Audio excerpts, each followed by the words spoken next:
So let's talk about humans. After 2 years of COVID, this is actually, there's no better time to talk about people, talk about humans, but we're talking about humans in digital transformation.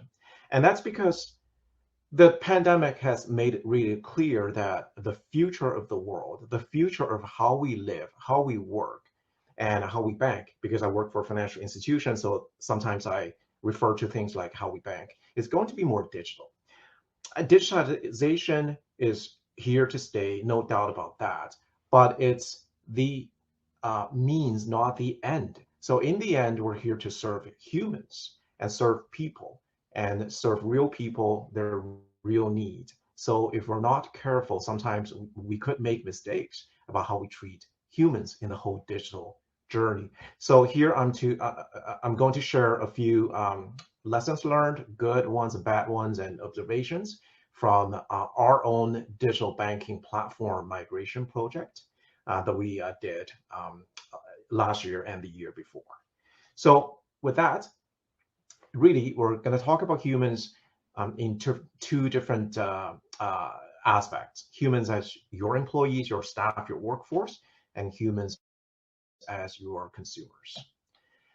Who is Jason? I am Chief Risk Officer with Synergy Credit Union, which is the fifth largest credit union in the province of Saskatchewan. I have also been Chief Data Analytics Officer in my past roles. I've spent 20 years of data analytics experience. I have 20 years of data analytics experience in the financial services industry in both Canada and the US. Right now, advisor to two fintechs, and I've done things like credit risk, compliance, enterprise risk, privacy, etc. The QR code here to the right is if you want to really follow me or connect with me on LinkedIn, you can just now use your smartphone and scan this QR code that will take you right to my LinkedIn page. I'm going to also pull this up in the end of this session during Q&A. So if you don't have the time to do that, that's fine. Synergy Credit Union, like I said, is one of the largest credit unions in the great province of Saskatchewan. And of course, assuming everyone understands the Canadian geography here, we're right in the middle of the country. And this is a credit union that's almost 80 years. So founded in 1943, I think next year we're going to have our big celebration of 80-year anniversary. The fifth largest, deep roots in oil and gas and agriculture. And we have a heavy focus on communities, on members and employees. So I want to say something about the word members here. Because of the ownership structure of credit unions, we don't call our clients customers. The word customer sometimes is even a taboo word in our world. So we refer to them as members. When they open their accounts, everyone puts down $5, and that's their member share, and we refer to them as our members. So if you hear me say members throughout this presentation, I think that would be what a customer is in a bank. So we recently had a digital banking makeover, and this is just the quick timeline here. I want to just point you to maybe the middle of the page. If you look at the second box at the top,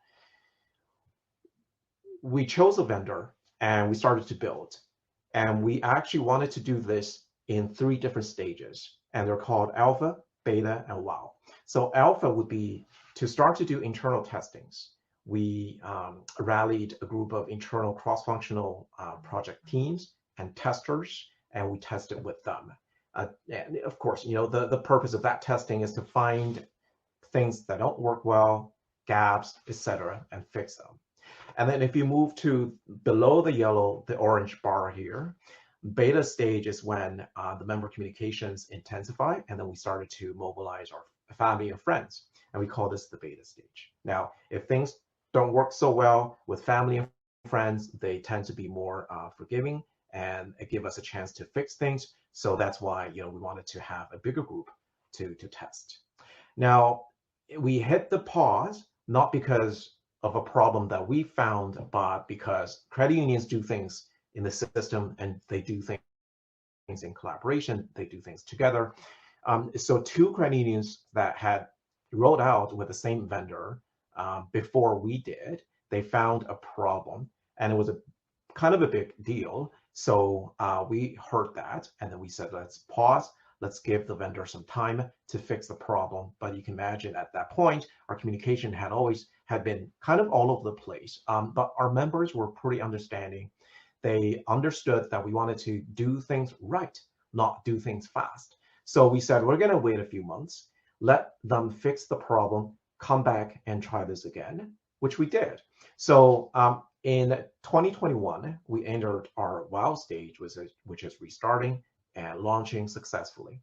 And now we're in the kind of the post-implementation stage where we find minor issues.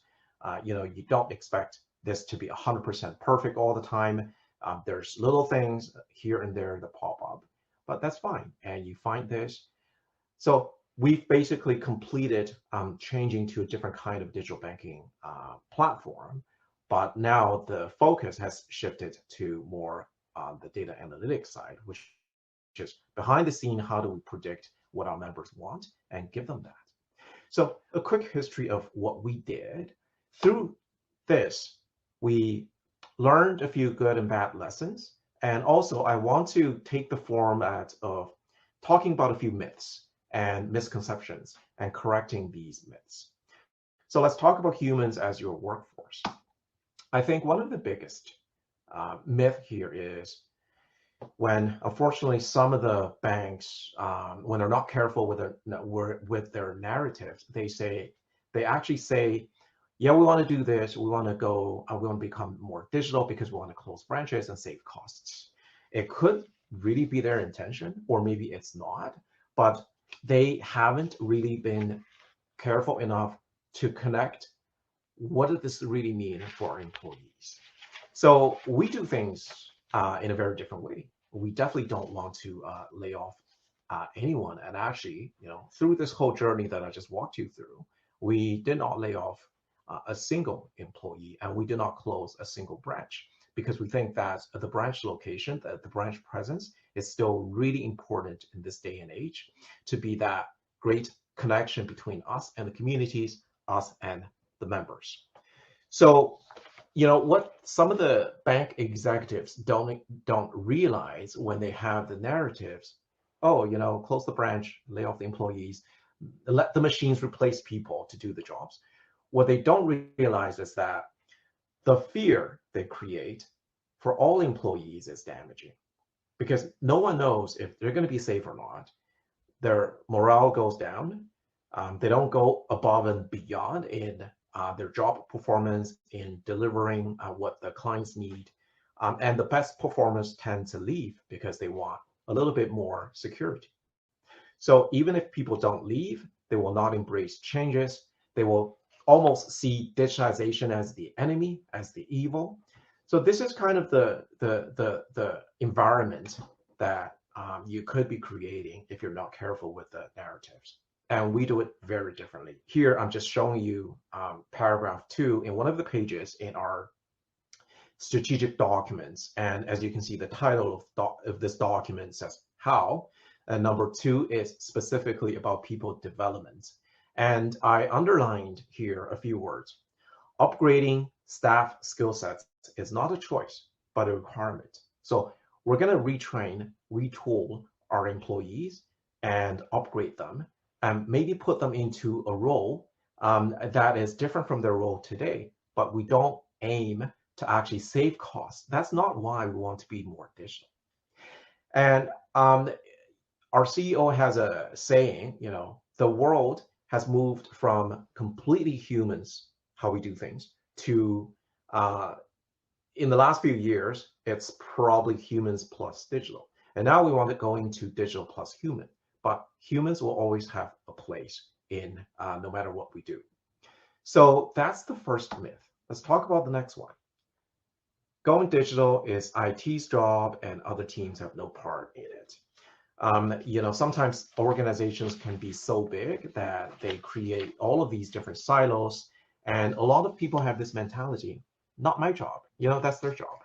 I'm here to do other things, and that's wrong. We're ultimately trying to solve problems for our members. So those who are closer to members, those who understand what they need and what they want and what impacts their experience is a big part of the digital transformation. So on the right here, just using a normal, banking world jargons, we talk about member experience, product features, staff retooling, communications and marketing. As you can see, HR is definitely a part of it.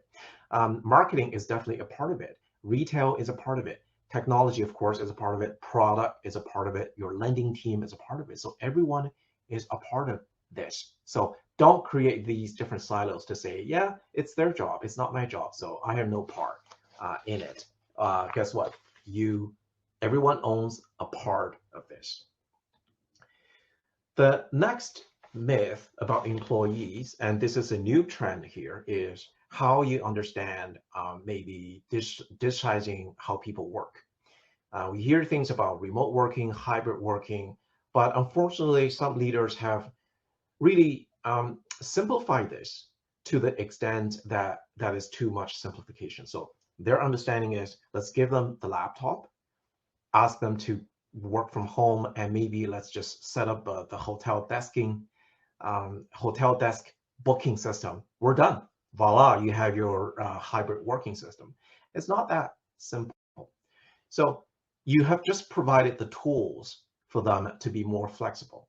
Pick a few days to work in the office, a few days to work from home, and they have the technology, they have the connection, the internet, but digital enablement is bigger. For example, what's your collaboration tool, right? I'm not just talking about the instant messaging tool, but how do you ensure that you really get your people to feel like they are engaged in the meeting, right? And how do you ensure that you build your team? And how do you ensure that when some people tend to be more in the office and some people tend to be more remote, you don't create two different classes of employees? So these are all really important questions. And cybersecurity, of course, shouldn't be forgotten. So, make BCP your BAU. And I apologize for the abbreviation and the jargons here. BCP means business continuity planning, BAU, business as usual. So you should routinely conduct some planning and testing to ensure that no matter where your employees are, they are prepared or they are aware of the increasing trends of cyber crimes and ransomware attacks. So at Synergy Credit Union, we conduct routine phishing email tests, and this is a very effective way to train and educate our employees. So we will internally drop some mock phishing emails just to see who clicks on those.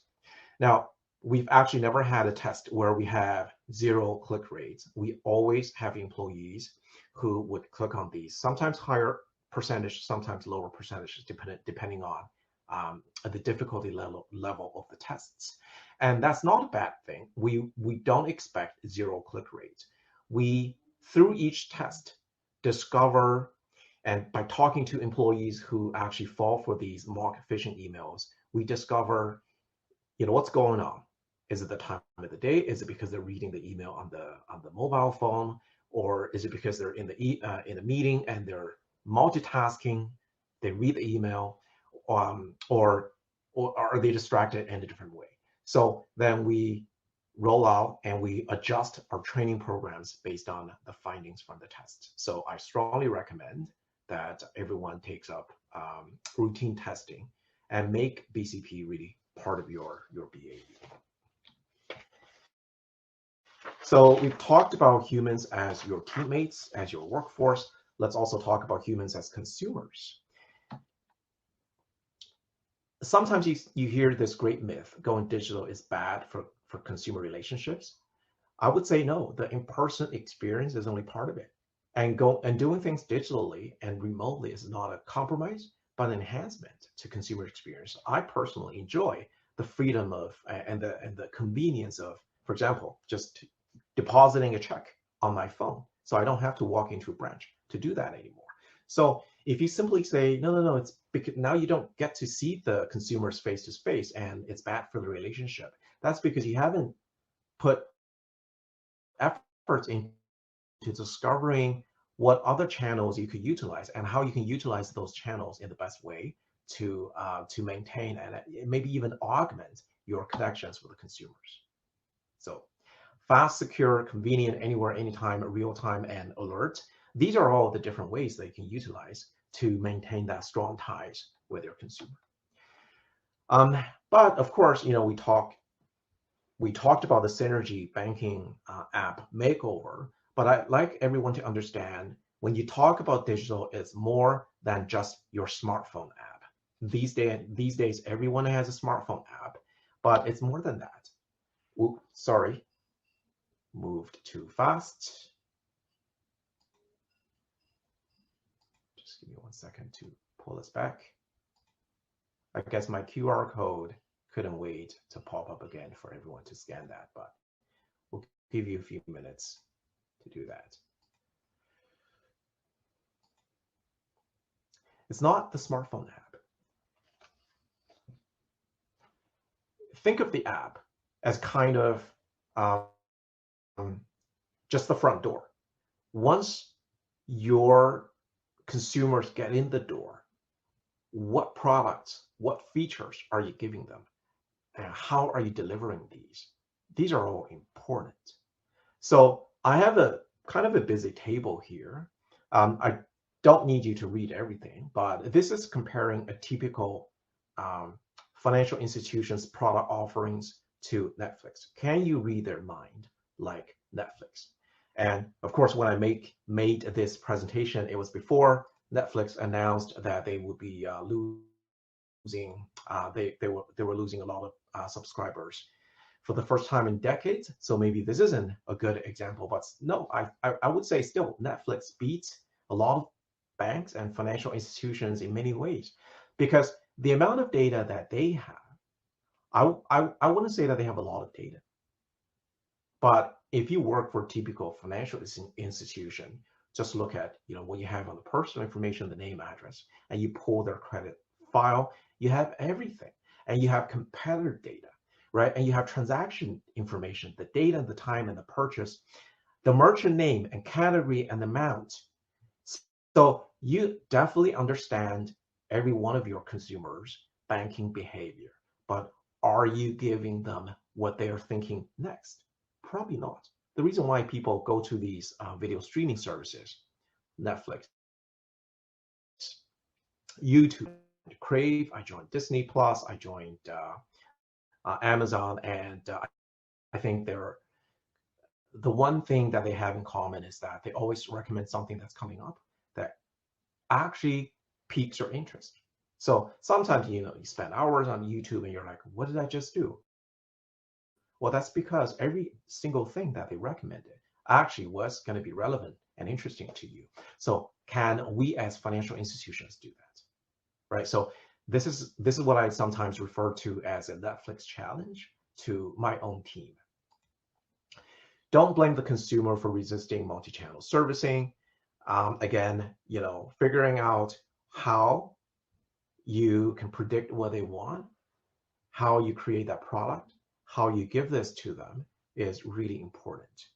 And consumer-centric is really the only way to go. But it is easier said than done. So maybe the first step here is to just begin with answering who owns data. And remember what I said a few minutes ago, it's not owned by one particular team, it's everyone.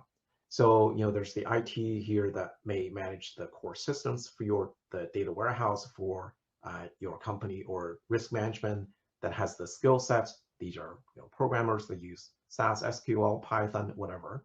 And finance, who needs reporting, marketing, who understand the needs for member servicing, but put them together and have them talk to each other.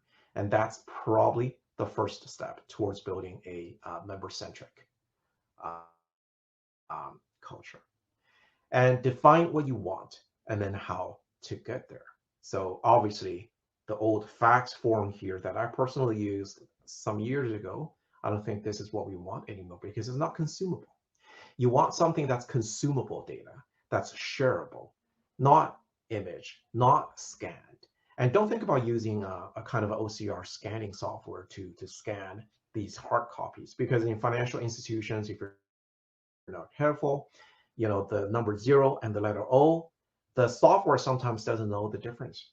Or if the decimal point is not super clear on that hard copy, then the software misses that decimal point. Then you're blowing up the number by 100 times. So when you're starting shared and consumed in the first place, so don't use the lazy mentality to say, well, let's worry about this later. We'll just do everything paper-based and we'll scan them and use the software to recognize them. So that could be many times more efforts for lower efficiency and accuracy. That actually brings me to the end of my presentation here. As I promised, now is the chance to scan my QR code again to follow me on LinkedIn, and I will be happy to answer questions here.